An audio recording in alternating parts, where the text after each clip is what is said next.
Assalamualaikum warahmatullahi wabarakatuh. Bagaimana kabarnya teman-teman dan saudaraku sekalian? Semoga sehat dan diberi kesuksesan di setiap aktivitasnya. Berjumpa kembali kita di channel ini, yaitu channel Bang Muslim. Namun sebelum lanjut, alangkah baiknya kalian menekan tombol subscribe terlebih dahulu, agar kalian diutamakan untuk mendapat pemberitahuan yang bermanfaat dari channel ini terlebih dahulu.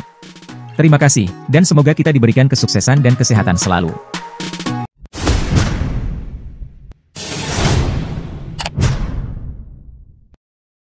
Satu, pemilihan varietas. Pemilihan varietas padi merupakan salah satu cara adopsi petani terhadap teknologi pertanian yang paling mudah untuk dilaksanakan.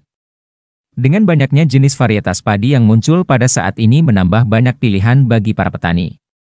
Namun juga terkadang menimbulkan kebingungan dalam menentukan pilihan varietas, yaitu mana yang paling baik serta mana yang memberikan produksi melimpah sekaligus tahan terhadap hama dan penyakit. 1. Membaca informasi tentang deskripsi varietas padi. Hal ini penting untuk mengetahui informasi sebanyak mungkin tentang sifat agronomi, morfologi, mutu, ketahanan terhadap hama dan penyakit tanaman, informasi cekaman lingkungan berupa ketahanan terhadap kekeringan atau rendaman, potensi hasil, informasi rasa dan aroma dari benih yang dipilih. Carilah informasi yang dikeluarkan oleh lembaga resmi pemerintah, yaitu contohnya Balitbangtan, karena informasinya bisa dipertanggungjawabkan. 2. Menyesuaikan varietas yang dipilih dengan kondisi lingkungannya. Varietas yang ditanam pada kondisi lingkungan yang sesuai akan memberikan produksi yang maksimal.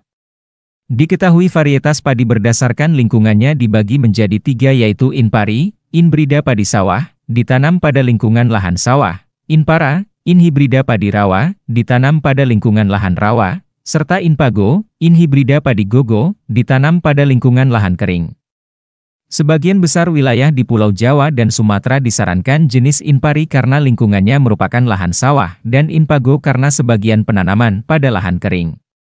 Selain itu perlu dipertimbangkan kondisi ketinggian tempat. Contoh varietas untuk dataran tinggi di atas 700 dpl yaitu Inpari 26, Inpari 27, Inpari 28.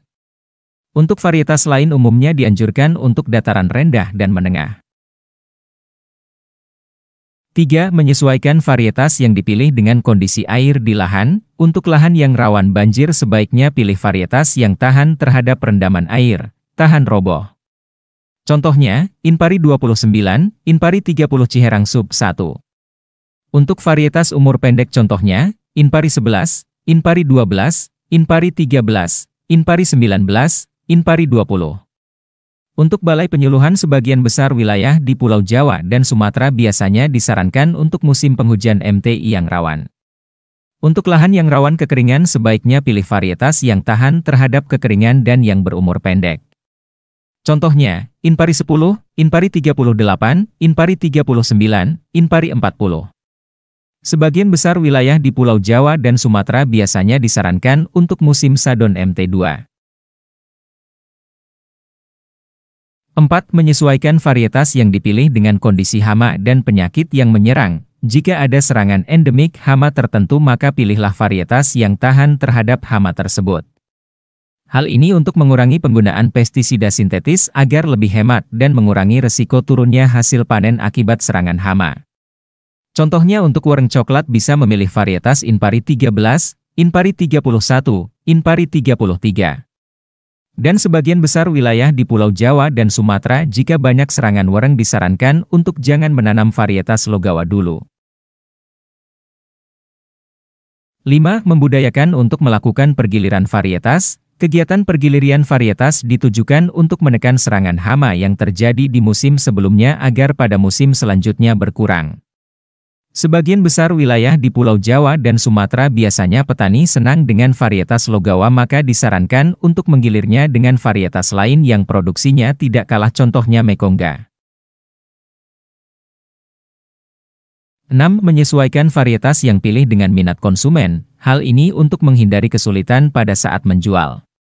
Konsumen memiliki minat yang beragam terhadap tekstur beras setelah diolah, aromanya, pulen atau tidaknya, warnanya dan kandungannya seperti beras hitam, beras merah ataupun beras ketan.